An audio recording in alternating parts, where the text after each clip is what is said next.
Hey, welcome back to Quad Goals. I'm fighting with the shadow, so bear with me. It's that time of day, but this is the good light. Nice to see you again. How's those arm splits going? Starting to feel your shoulders? I like to hear that. So today's just a variation on those splits we're doing. This will add a little bit of flair and some interest to your practice. And basically what's going to happen is you're going to grab the hoop that's in your hands on both sides, while you keep the inner hoop on your forearm going. With these, it's, pretty good to keep them split. I like to keep mine like up on my upper part of my forearm. It gives me a little bit more control as I do these other moves. The moves are very basic. The simplest ones are, you're gonna catch the hoop in your hand. I'll turn sideways so you can kind of see how it's gonna look. And you can kind of hold there and just play with horizontal and vertical. You can try with some angles, and you want to go with the rhythm of the hoop that's spinning on your forearm. You can bring the hoop, do like fishy waves, do like flying up and down and flying back and forth. Looks good, very easy to do with the hoop still spinning on your forearm. When you start to do these tick-tock diagonals, you can also try to throw a spin in there. That one's kind of challenging, but that's okay. And I'll show you the other one and the other more challenging ones in a minute. So you're here, you bring them up on your forearms. Remember to keep those shoulders back. Always be mindful of that posture and that wheel plane, because I know we like to go forward. So when you get comfortable, you feel that inner hoop hit you, the hoop that's in your hand hit you in the palm, you can stop and just start to play with keeping the hoops going while you're holding the hoops in your hands, and play with some rhythms. 1, 2, 1, 2, 1, 2. Say verticals and horizontal, vertical and horizontal. You can wave them up and down, and you can move your body back and forth for a little bit of interest. Turn them vertical and fishy wave them back and forth is also nice. Remember, from the side it always looks best.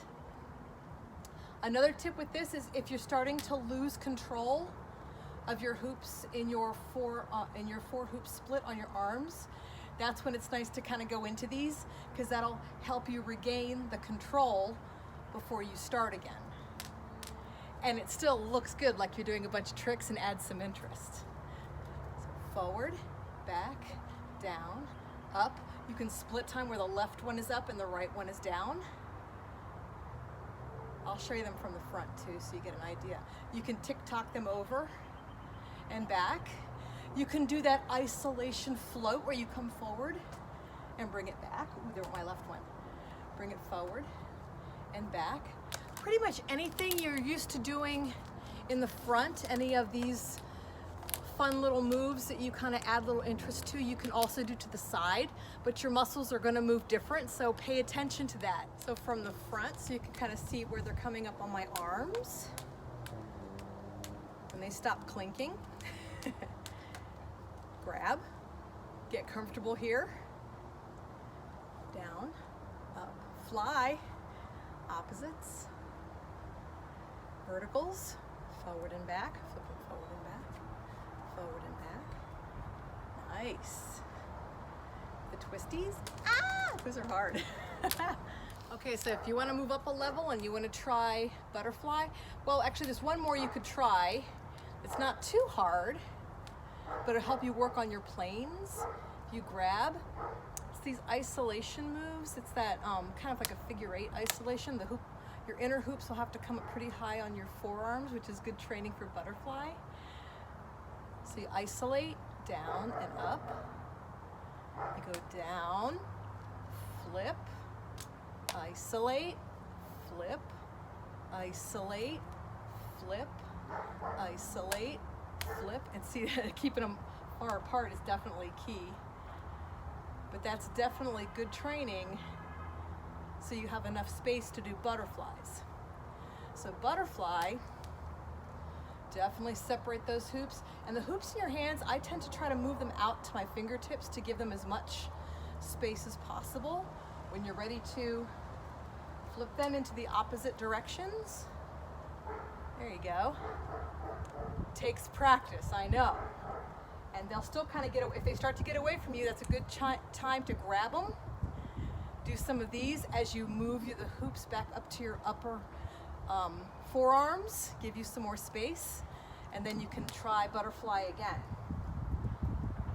Another level of butterfly, let's see if I can do it, is starting to do these. My left arm is just not up to snuff yet, is the isolating reverse butterfly on both sides.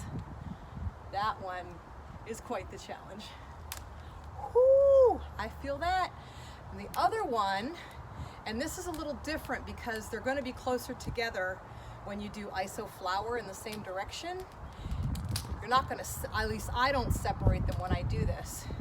I keep them close together in the same hand when I go into these. That's challenging as well. My next step is to do the split time. I haven't quite got that yet, but I'm getting there and still working on it. So that's your practice for this week. I know, just go as far as you can, even if it's just hanging on to them and keeping the inner hoop going on your forearms and playing with what you can do while keeping them going on your forearms. That can be your challenge for this week. But I give you lots of options depending on what your level is and how you'd like to be challenged. So all practice is good. Drop me any questions or comments. Show me your practice. I love seeing that. That makes me so happy. I beam with joy when I see those. So good luck. Have a good week. I will be showing you ocho grips next. So get your hands strong, all right? Take care, guys. Love ya. Bye.